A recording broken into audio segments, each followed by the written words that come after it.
Front Porch Paranormal.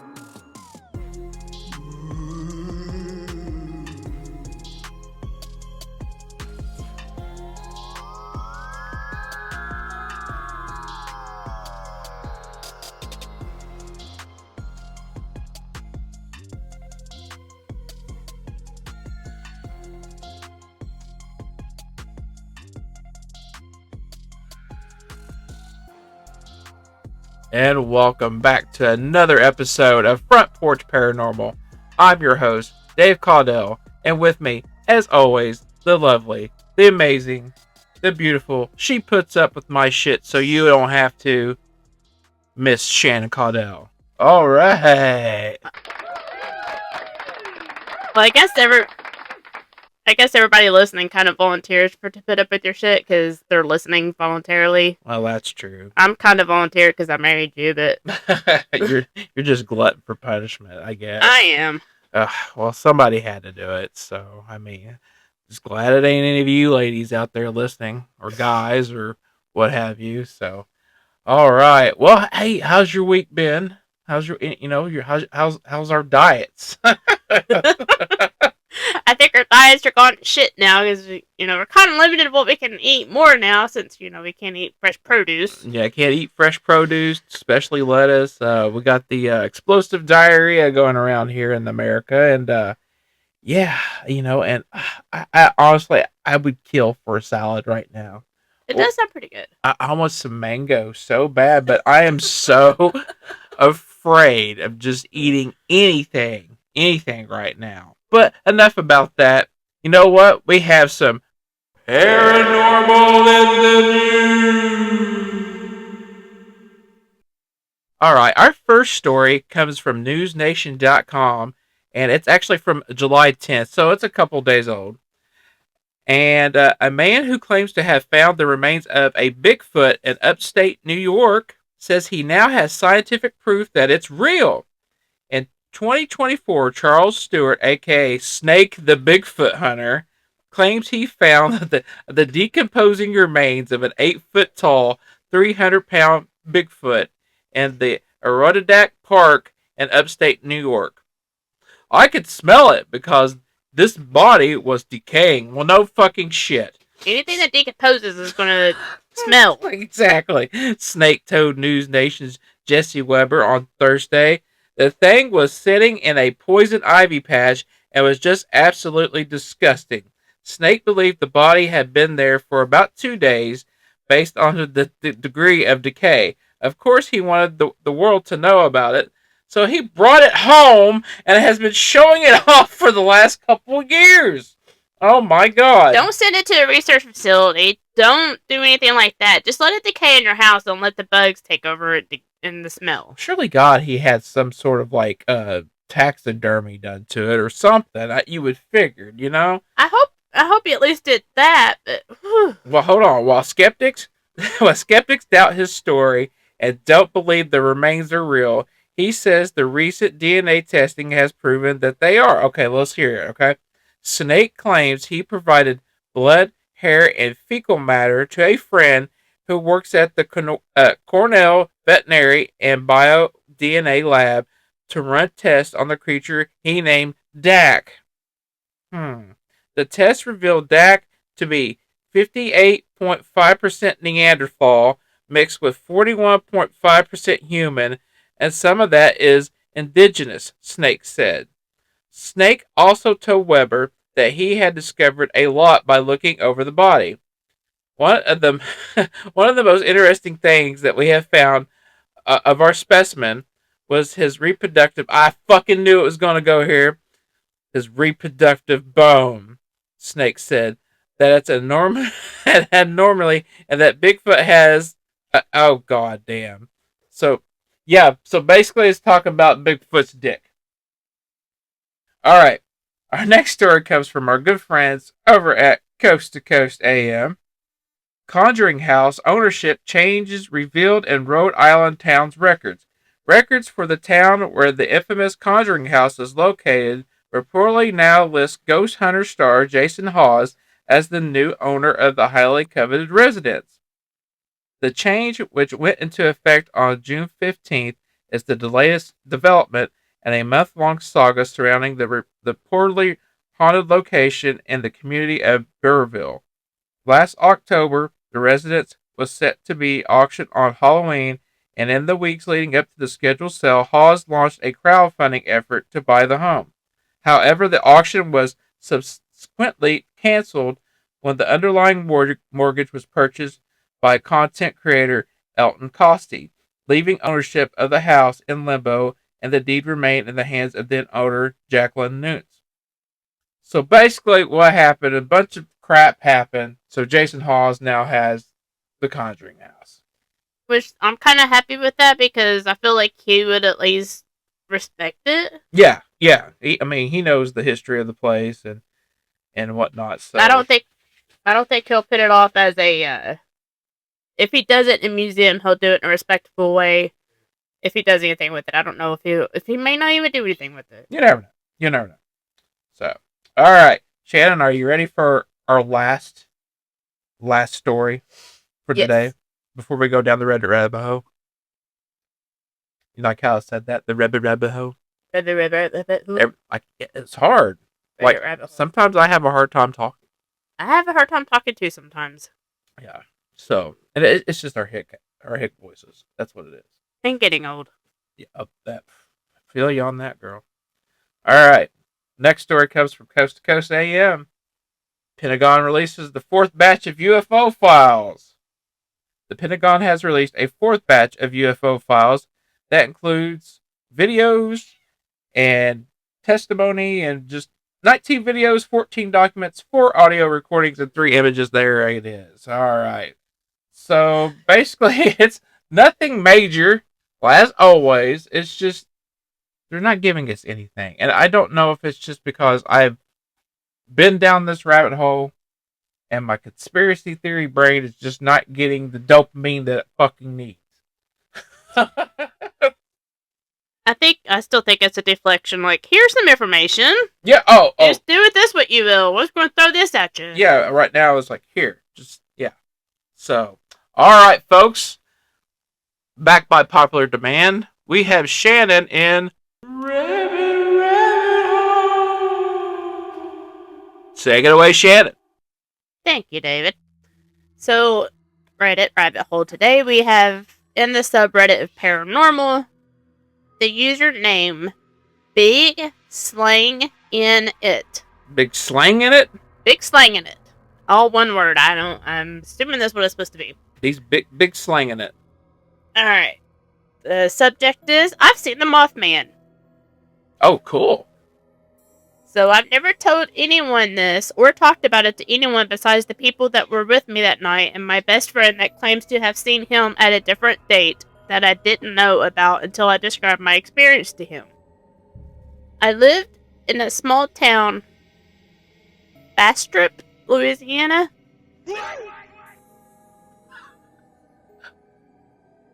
Okay. With my cousin and his wife. There's not much to do in Morehouse Parish, besides drive back roads like we've done thousands of times before. That sounds like it's around here. Yep. Then one night, 2015, we were leaving a church. We used to clean it. It was around 2 a.m. or so. Sorry, there's no punctuation. We were in my cousin's 1990 GMC Sierra single cab 4x4. We decided to ride back roads. Okay, so, yeah, just kind of like around here. Okay. Yeah. So we're cruising. Me and him were talking and listening to Nirvana. Probably we played music together. Probably smoking weed. Probably. He's going to leave that part out, though. But anyway, his wife was asleep in the middle seat when we turned on a paved road 5 miles or so outside of town and come up around a curve, and there it was, something we had never seen before. I'm an avid hunter, been in the woods all hours of the night and day, was in the army, but had never been more freaked out by something than what we've witnessed. So he's making himself to be quite Daniel Boone. Yeah. He's done all this stuff, but he's never seen this. There was something dead in the road, and something was eating it. When the headlights hit it, it looked up was about 2.5 to 3 foot tall, like it was kneeling over whatever it was eating, had red eyes, and it stood up so fast. Seemed like a millisecond, was 7 or 8 feet tall. Was pitch black, its skin looked like a bat's skin, but way darker, and in one fell swoop, it leapt, and its wings opened and flew into the woods on the side of the road. It had to be moving over 50 miles per hour. Fucking wildest experience in my life, and I've always been cynical when it comes to paranormal stuff. But I know what I saw that night, so does my cousin.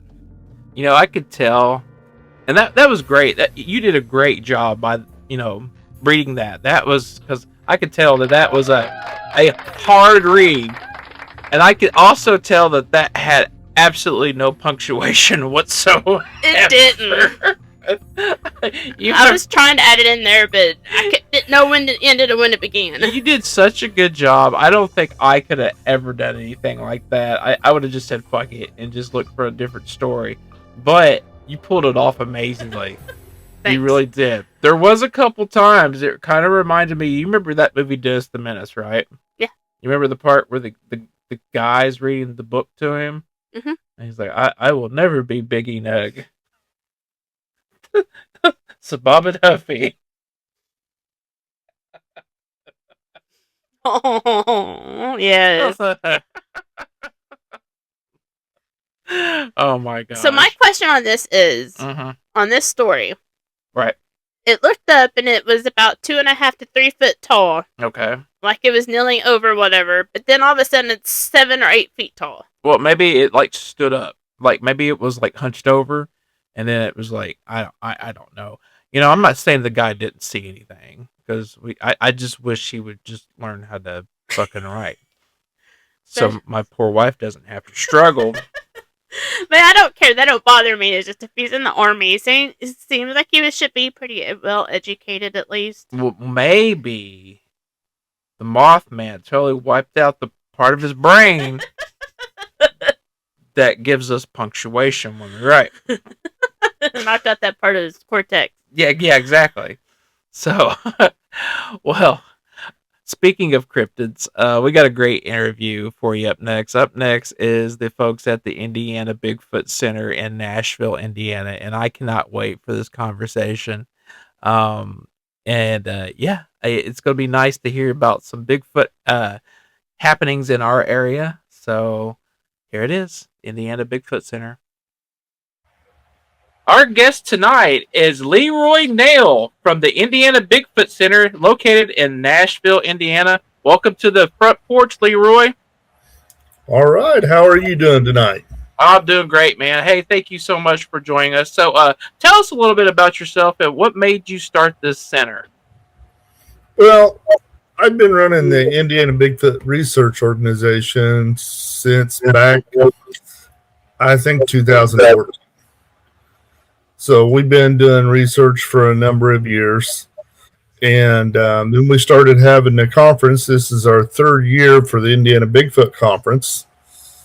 And so we just kind of expanded off of that.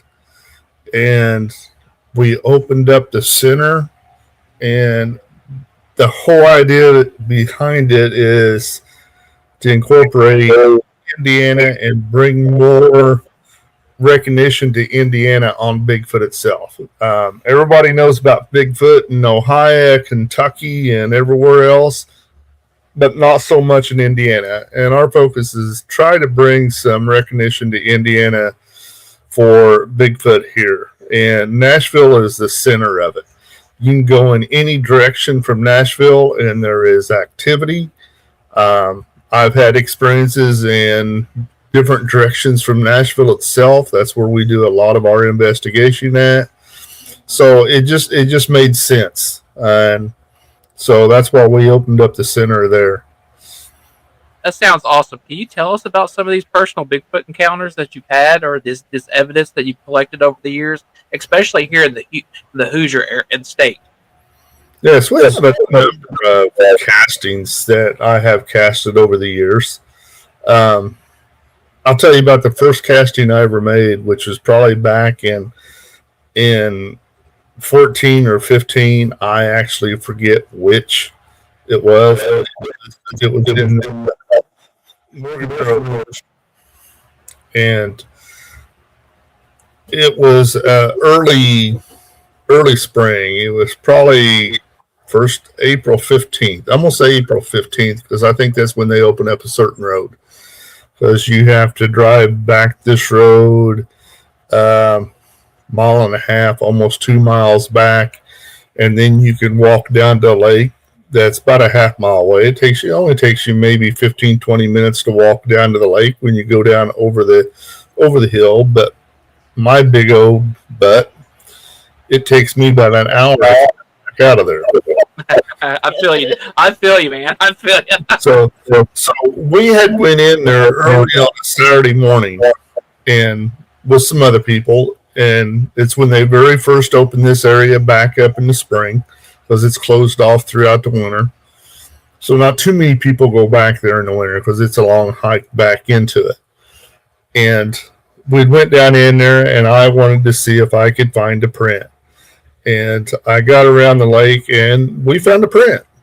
You know, I was shocked. I had all the casting material with me to cast this print, but I was determined to find a better print. So we walked all the way around the lake, and we'd walked up to the top of the ridge on the far side. And it's a steep ridge, big hill climb, and it was raining that morning. It was just a slow drizzle, wet, chilly morning. And I ended up sliding down that ridge. Now, this is a steep ridge. And once I started sliding, there was no stopping. And I slid down that hill on my butt all the way down. And the whole time I'm going down it, I'm thinking, oh, my God, I'm going to be rammed with something as I go down this thing. Oh, no. By the time I hit the bottom of that, and got myself back together, we walked across the dam and we left. I had no interest in going back around the other end of the lake to get that casting, try to cast that. I'm like, I'm out of here. Exactly. You know, it was an interesting morning, but it's like that, and I ain't doing it. But that was on a Saturday. So Sunday morning, I get back up and I told my wife, I said, I'm going to go back and cast the print. Well, this time I'm by myself. I don't have anybody. So I make the hike down into the lake, and I get down there, and I've got the casting material with me, and I go to cast this print, and I'm standing down there, and now this is the first time I'm really trying to cast a print. So I'm standing down there in the bottom of this holler, back in the woods, and I'm like going, this is awesome. I think I'm really casting what I truly believe is a Bigfoot print in Indiana. This is something, you know. This is a moment for me, you know. And I'm standing there, so it takes about 30 minutes for dental stone to sit up, so you can get it. So I mixed it up, poured it in there, and I'm standing there kind of waiting, and I hear a knock to my right, which was above the dam, up on top of that ridge that I had slid down yesterday. Right. So I'm like going, wait a minute. I'm casting what I think is a print, and I think I just heard a wood knock up on top of that ridge. Now this is kind of neat. Yeah. You know, this is what's running through my head. I'm going, wow, I'm casting a print, and I think I actually heard an actual wood knock above me. Right. Then just a few minutes later, at the other end of the lake, at the opposite end of the lake, up on top of the ridge, I hear another tree knock. And I'm like, wow, I just heard 2 tree knocks. I'm casting what I believe is a print. This is a pretty cool day. Yeah. This is exciting, you know? And then as a few minutes later, I hear and I see something up on top of that ridge, and I have no idea what it is. It come out of the top of that tree, and I could see something going down through the tree, and I heard it hit the ground. Well, that's when I decided that it had got to me enough that I'm like going, I'm casting a real print. I'm hearing tree knocks. Now something just come out of the tree. I I gathered that print up. I put it in my backpack because I know that I've got to make 3 or 4 stops up that steep hill to ever get out of there. Right. My happy butt started out of that place. I don't blame you. I'm like, I'm out of here. You know, I'm out of here. And the whole time I'm climbing the hill, losing my breath, you know, I'm going, I should go to the top of that other hill. I should have went the other way to see what hit. Nope, I'm leaving. And I finally made it back to the truck, and I was relieved when I made it back to my truck.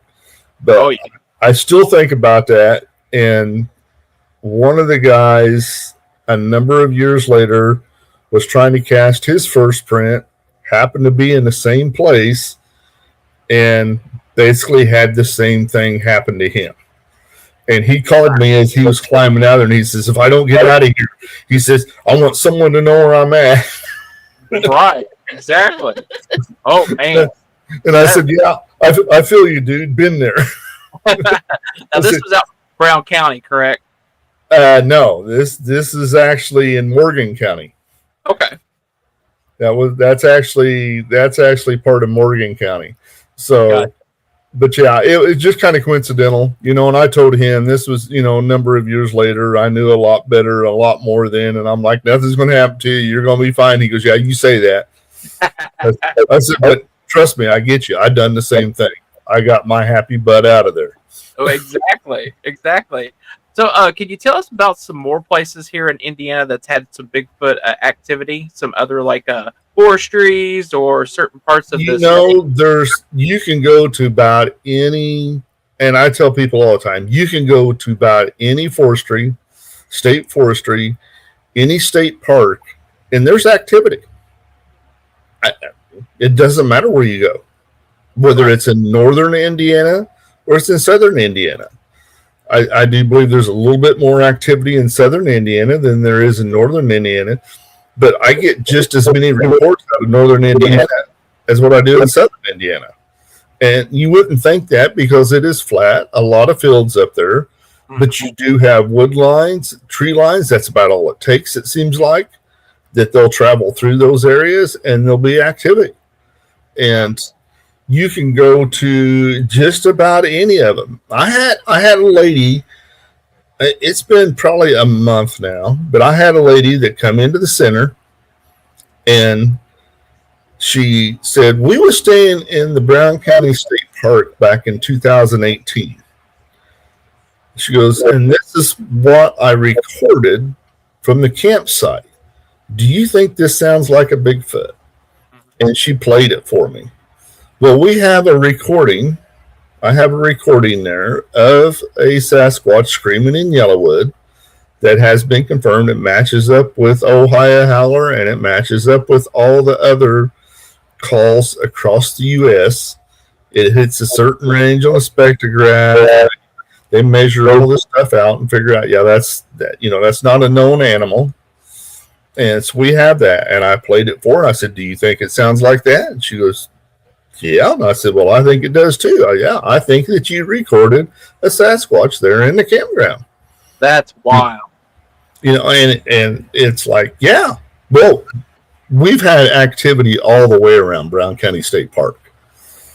I mean, it's don't seem out of the norm to me at all. Right. We do a lot of research just west of it. We do research south of it. We just don't go inside the park. Right. Can you tell us about some of the specifics of these encounters, especially around Brown County?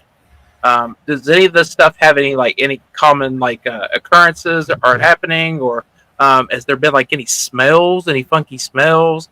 You talked about the wood knocks. It can vary. You know, people say that they smell like a wet, nasty dog. Yes, they can. They can do that. Now, if that is something that they can do themselves, I'm not for sure. But I can tell you we have smelt that. We've had them in close and smelt that. We have also had them within the car length of us and didn't smell a thing. I've had them within 30 yards of me a few times. Never smelled a thing. We've had handprints put on the back of a Jeep. I have pictures of it in the center were handprints that was put on the back of a Jeep while we were standing in front of that Jeep. There was 3 vehicles in a line. There was probably 10 of us in the parking lot. This thing was probably knelt down behind the Jeep with its hand on the Jeep watching us around. We didn't smell nothing. Didn't smell a thing. Never heard nothing. The only thing that we heard was one of the guy's daughter was sitting inside of a minivan in a car seat. She was 3 or 4 years old. And he looked at me and he goes, I can hear this thing breathing behind me. Oh, man. And I'm like, you can hear it breathing? He goes, yeah, I hear it breathing.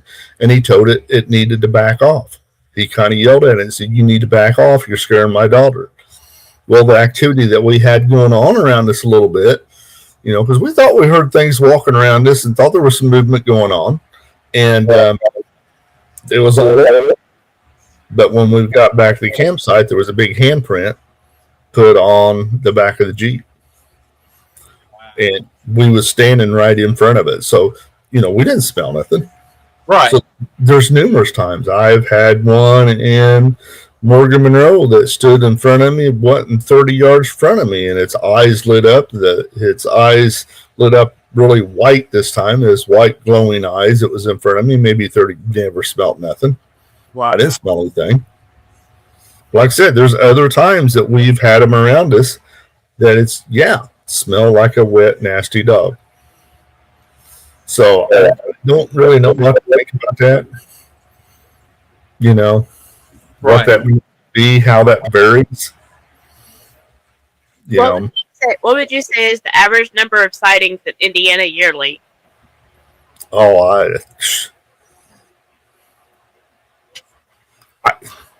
Honestly, I don't even know where to put a number at. All I can really tell you is the stuff that you find on the internet, the reports and things like that you find on the internet is a drop in a bucket of what really goes on. Wow. So do you think there's occurrences that some people just don't want to talk about it? Yes, there's occurrences that go on all the time that people never talk about. I had someone that just come in just a couple weeks ago. I had a couple that come in and they started telling me where they lived at. Before they ever said anything, they told me exactly, the general area that they lived in. Well, that's a hot area. There's a lot of activity that goes on in that area. So I kind of, I said, so have you had anything happen around you? And they kind of hem-hauled around a little bit. But then she finally started telling me, she goes, yeah, I've been gifting them. I said, oh, so you have a gifting site? And she goes, yeah. She goes, yeah, I've been hearing them and interacting with them some. It's kind of cool. The husband wanted to kind of deny it. She looks at him. She goes, yeah. What? And I forget exactly what she said, that they had left him like in front of his barn at the door of it or something. And he goes, well, yeah, I know, but Right. And humans have been having gifting areas for thousands of years. People sometimes call them fairies, elves, dwarfs. It could have been a Sasquatch. Oh yeah, it very well could be. And you do all the paranormal. Have you heard of Step Cemetery in the Morgan Monroe Forestry? I have. I've never been there, but I've heard of it. Because it's supposed to be full of ghosts, right? Right. Nah, it isn't full of ghosts. Sasquatches? Yep. That's exactly what it is. That makes sense. People talk. There's been other paranormal groups that I know has went in there and tried to investigate the Step Cemetery several times. All of them come back and said, I haven't got nothing out of there. Now, other ones hear things, but what they do, and they still do it all the time, people go back there. They go back there so much that DNR had to put cameras up back there to try to deter the trouble. Right. From people destroying things and doing things back there, because there's so many people go back there. Yeah. But they take and put gifts back there on the grave, supposedly the grave of the little boy or whatever. All they're doing is it's a gifting spot for the Sasquatch. That's all it is. Because the Sasquatch is right behind it. That's where they run at. They run that area right behind it. So Wow. it's like you guys wonder when you hear something, it is probably a Bigfoot that's actually behind that graveyard that you're actually hearing. That's the movement that you're hearing. It's not ghost in there. Right. Well, hopefully they're like leaving him some Oreos or something, or something. They don't leave too many. They leave more little stuffed animals and trinkets and things like that back there. But I don't go in there a whole lot because there's so many people go back there that if you hear anything's going on, you got to kind of almost write it off because there's so many people go back there. Yeah. Now, How many years have you been doing this, LeRoy? Getting probably close to 14, maybe. Awesome. What made you start hunting for cryptids? Steve Abney that originally started the Indiana Bigfoot Research Organization was going to have a library presentation and a outing in the Morgan Monroe Forestry, which is where I grew up, just outside the Morgan Monroe Forestry. It's where I grew up at. That's where I lived at. Been there for over 50 years. And I was like, bull. You're going to tell me there's Bigfoot here in the Morgan Monroe Forestry? No. Not buying that one bit. If you think you're walking into the woods deep, you're not walking in deep. All you're doing is walking out the other side of the woods. There's no deep woods in this area, So I kind of laughed about it and said, I got to hear what this guy's got to say. So I got a hold of him. We went out early in March. It was still, I took a couple other guys with me because I wasn't going to go in the woods by myself with this crazy guy chasing Bigfoot. I don't blame you there. And so the ground was only thawed out in a few places, and we happened to be walking through the Step Cemetery, and we found a print. We all stood around a print. Like I said, there was only a few places that was thawed out when we got out there, and there was a print right there in the middle of the cemetery. Wow. And all of us was looking at it and going, this doesn't make any sense. But we left that day going, he brought us here. I don't buy it. You know what I mean? But we did go, which was another funny thing, is that we went back that night to do some research at night. And we're standing back behind the Step Cemetery again. And he starts yelling in Native American language for Bigfoot. And I'm thinking, what am I doing? I'm standing out here waiting on an 8-foot creature to come in and rip me apart. This is not the smartest move I've ever made. But finding that print, it left a question in my head. Plus, he had showed me tree breaks and tree bends, and he says, you've been seeing these all the years that you've been hunting, but have you ever asked yourself what really done this? Can you explain how that tree actually got broke? Can you explain why that tree has been over and tied down with these vines? Right. And to that point you never had. Right. No, I had never really paid attention to it. I'd seen stuff like that, but like he said, I'd never paid no attention to it. Right. I didn't give it no second thought. So he showed me enough that made me question. Yes. So we started looking. Me and one of the guys that was with me, we started looking that summer. And neither one of us really talked to each other all summer long, but we spent the summer looking, and I stayed in contact with Steve throughout the summer. And then towards the end of going into the fall, I asked him, I said, are you finding stuff like I am? He goes, yeah. He goes, I'm finding these tree breaks, these tree bands. He goes, but they're not on every ridge. He goes, they're not scattered out everywhere. He goes, they're just in certain areas. If this was natural, we would find it everywhere. Right. He goes, but I'm not finding it just everywhere. I find it on a certain ridge, but not the next one. So it left us enough that we really started questioning things, and then really kind of started getting into it. And then the more we got into it is when we started having things happen.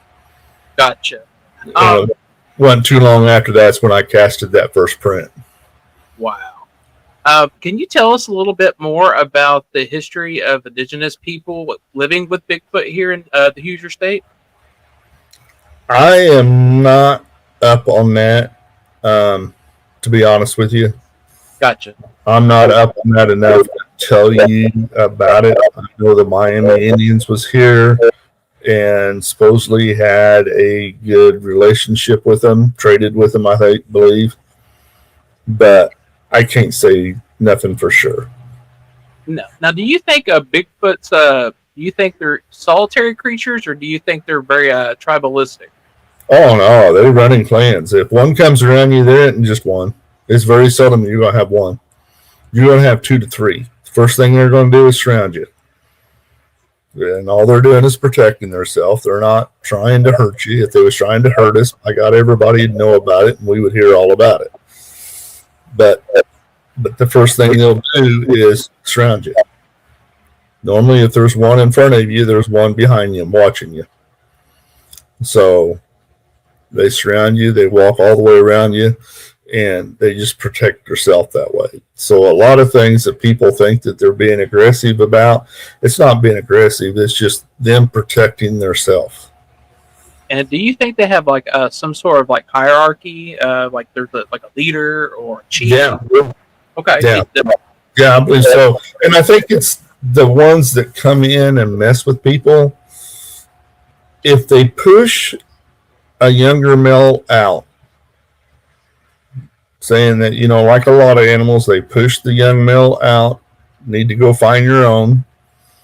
They're the ones that's traveling by themselves. They're the ones that'll probably get in trouble as they're looking for a female. But other than that, if you're around the clans, I think it's the teenagers that go around and they cause trouble in the campgrounds. They're the ones that people have a little bit of interaction with, and things happen. And so we're their entertainment. And they're teenagers, right? Yeah. Yeah, exactly.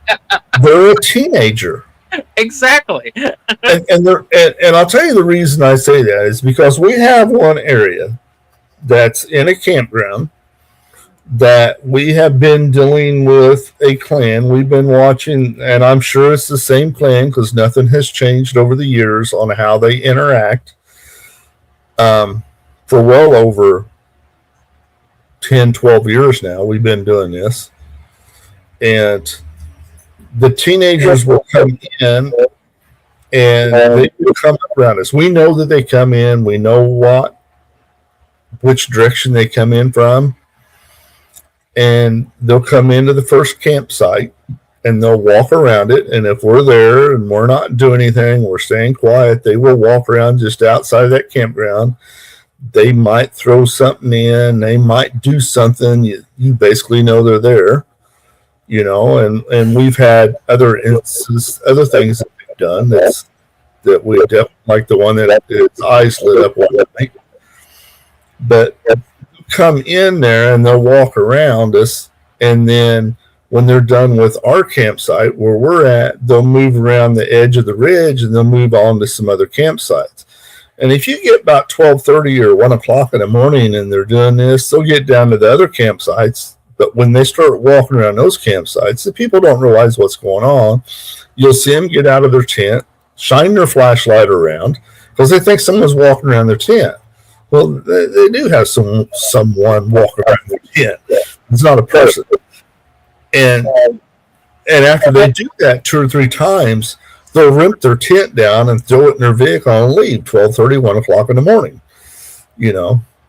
Or one of the last times I think someone seen it done, someone set up most of the night with a flashlight, sitting on the picnic table with a flashlight, shining it around the rest of the night. And the reason we say that it's teenagers is because we've seen this happen, and then you will hear a low growl or you'll hear something from the other ridge, and then they're gone. And then they leave. So we figure Mom and Dad has done told you to get your butt back here and leave them alone. You know. It's time to come home. Yeah. Leave them alone, get back here. Right. But we know it's the same group because of gifting in that area. They treat the objects the same. Over the years, they've treated them the very same. One's very messy and one's neat. We call them Alex and Felix. Because one's real messy with stuff and one is real neat with it. Which one's messy? Do you know? We think the male is probably the messy one and the female is probably the neat one. That sounds about right. and the reason we say that is because they would gift apple pies or pies from Walmart that's in the little cardboard boxes. Mm-hmm. One would tear the box apart, take and eat the pie, smash the tin, just kind of smash it and throw it down. Another one would tear the box open like you or I would pull the tin out, eat the pie, would leave their fingerprints in the tin, but put that tin back in that box and lay it down. Wow. And they'd done that a number of years ago when someone was gifting them. And then that person's been gone for several years. Someone else started gifting in the very same spot, started leaving the same thing. They'd done that. Wow. It was done the same way. Some of the packages are literally just ripped open, where other ones are kind of more neatly tore open. So, well, this makes me really anxious because I used to camp in Brown County a lot when I was a kid, so I kind of wonder if some of the stuff I heard walking around at night was a Sasquatch. It very well could have been. What are some of the features of the Bigfoots that you've seen? The fur color, how big are they? Their facial features, anything? I have not seen one during the day to actually see the facial features. All I've seen is their eye shine. I've seen eye shine in front of me. I've had rocks, sticks, stuff like that thrown at me. You know, I know that they're right there, but I haven't had that actual visual during the day. But others that I know that have, there's been a mix between more of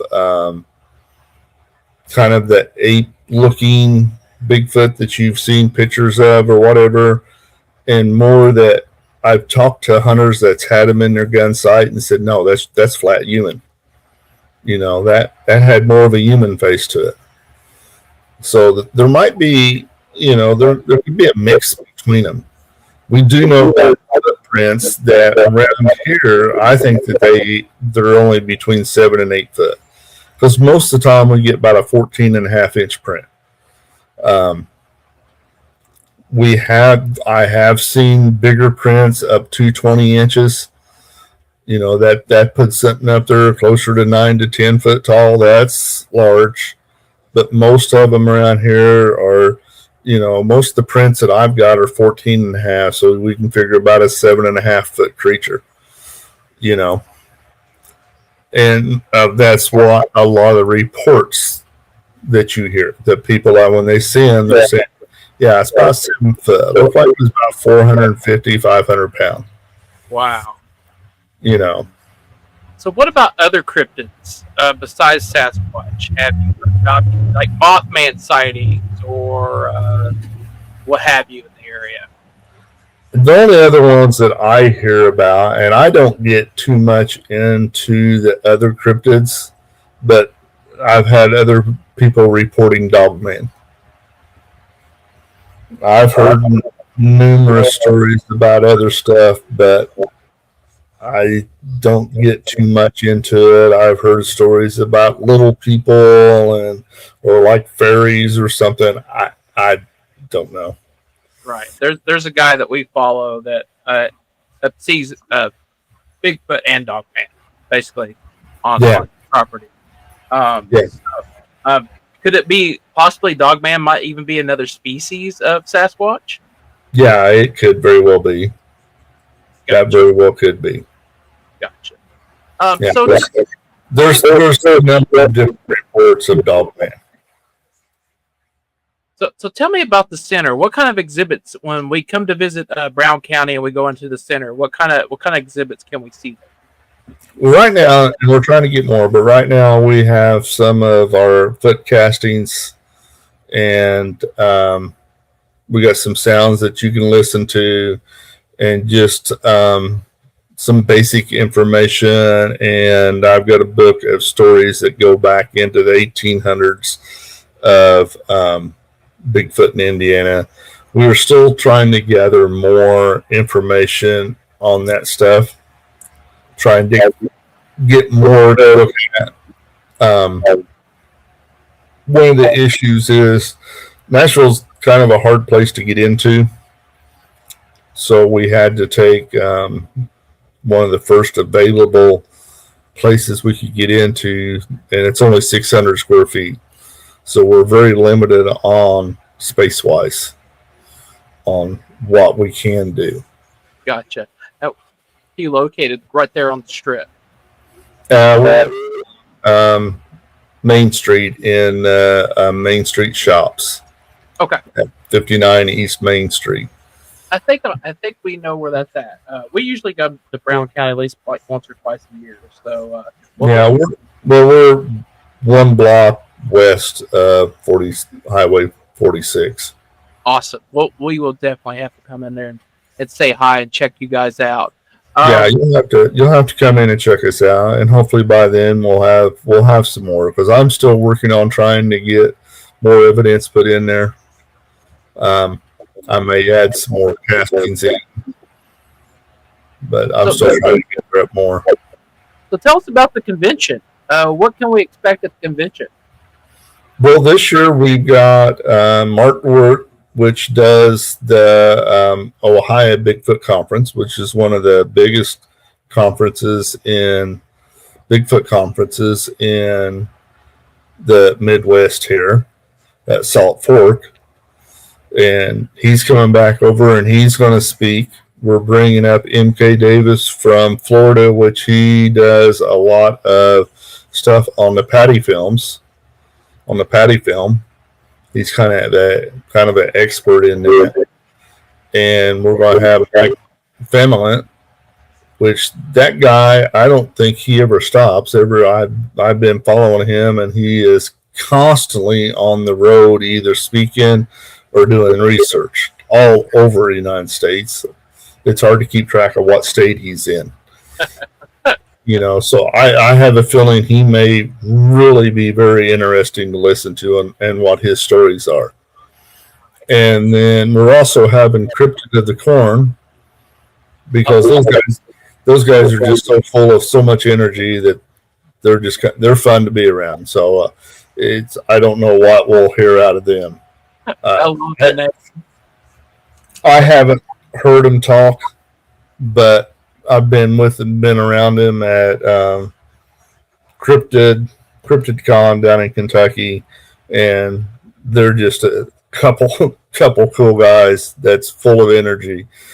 So we're going to have them, and then this year, which this is our third, but this is the first time that I'm actually going to speak there. I normally just do library presentations, and I don't speak at the conference because I have too much other stuff going on, because I MC the whole thing. But this year I said I'm going to speak. So, well, you're doing a good job on here. You're doing great. Well, I usually have an issue that I don't shut up. That's fine. You're good. Yeah.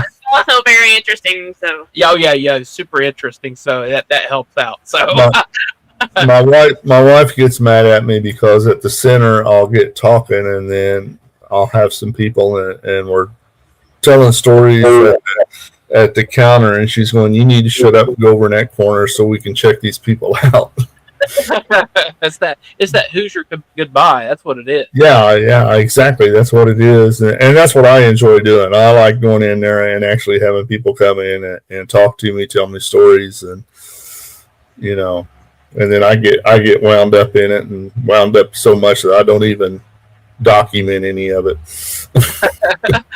Well, speaking of documentation and Hoosiers, can you tell us as far back as you can go, what is the earliest Bigfoot sighting that's ever been reported or witnessed here in Indiana? Do you have that? I have it in a book. Okay. I'm thinking it's in the 1800s. Okay.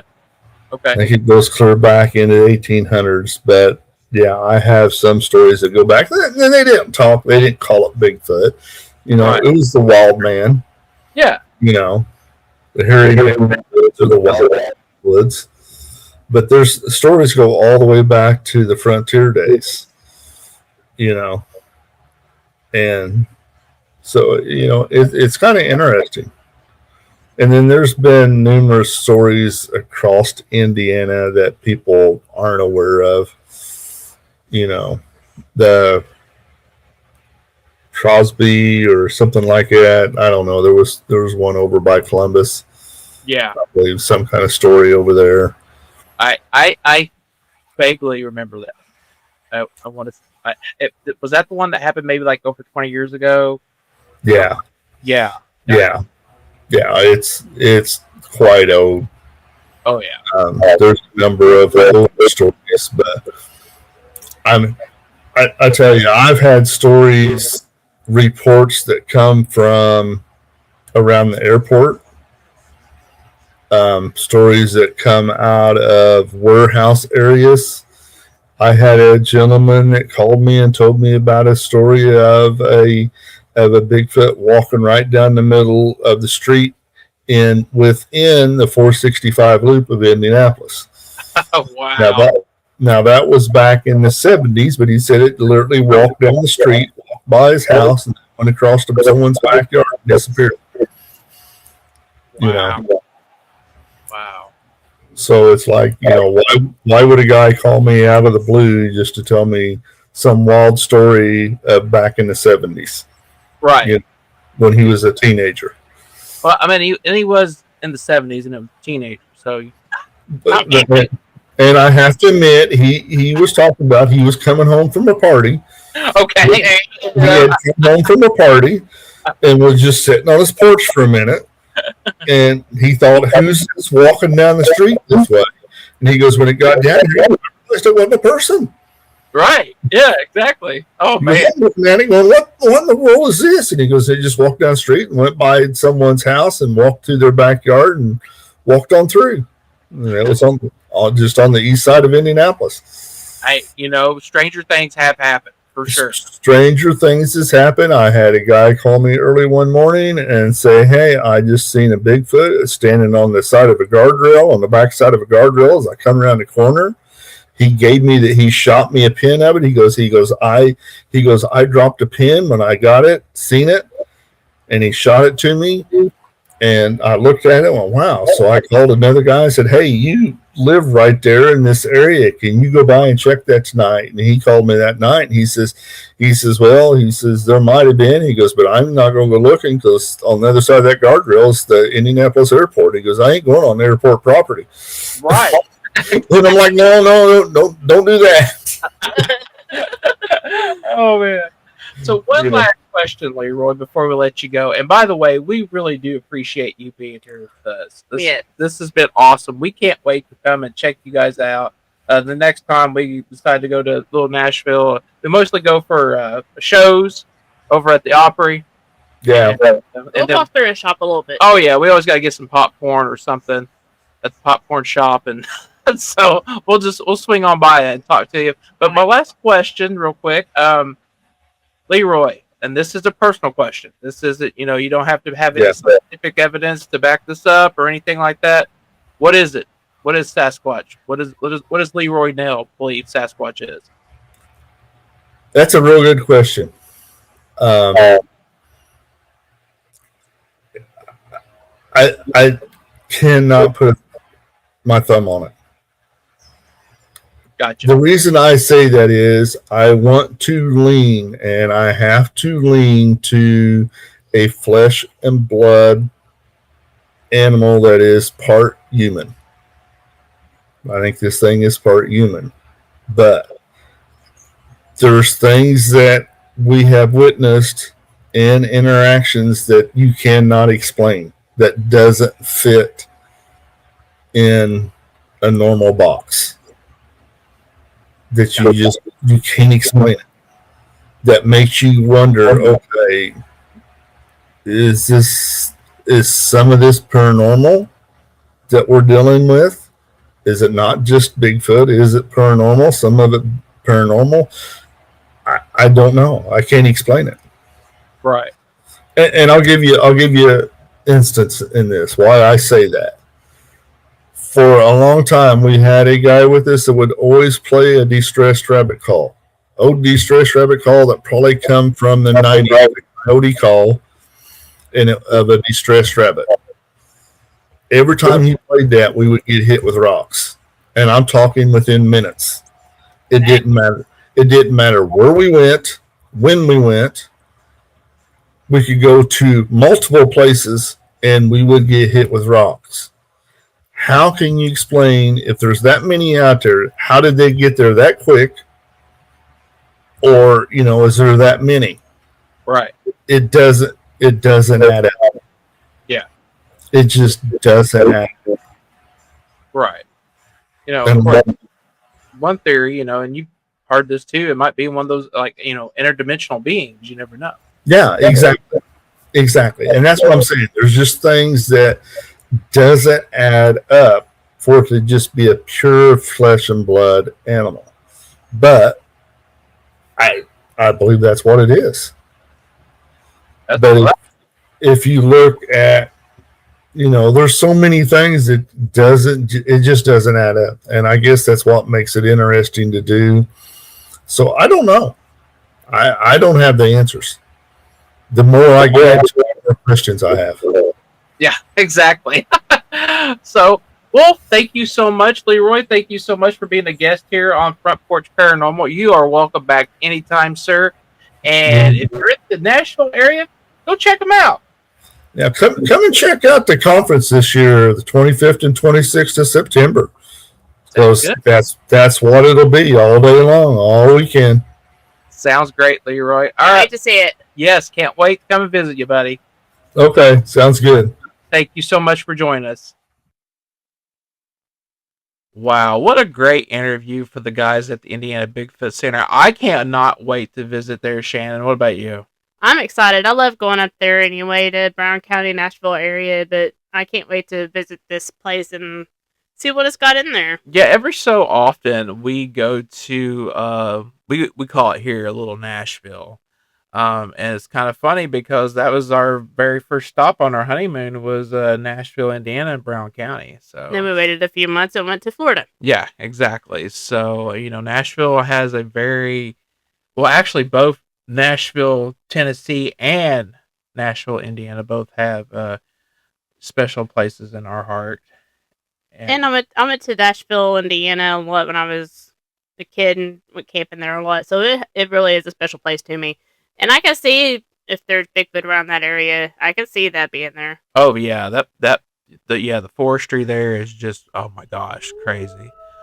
Well, Shannon, I hear the wolves are howling and it's time to go in. Skeeter's eating you up. Always. All I right. had that blood type. The mosquitoes just love me. That's exactly what they're doing. They're like, I want to suck your blood. All right. See you folks later. Peace. Bye. Remember to like our Oh yeah. podcast anywhere you listen to it. Give us 5 stars. I'm Rate ready. us high. Whatever you can do. Yeah, I'm like, I totally forgot about all that crap. Comment. Give us some reviews. Let us know what you want to hear. Yeah. So yeah, what she said. Like, do all the things. You guys know what to do. It's not like we haven't been saying it for weeks. And for those that have been doing it, we want to thank you all. Thank you so much. We appreciate the feedback. Yeah.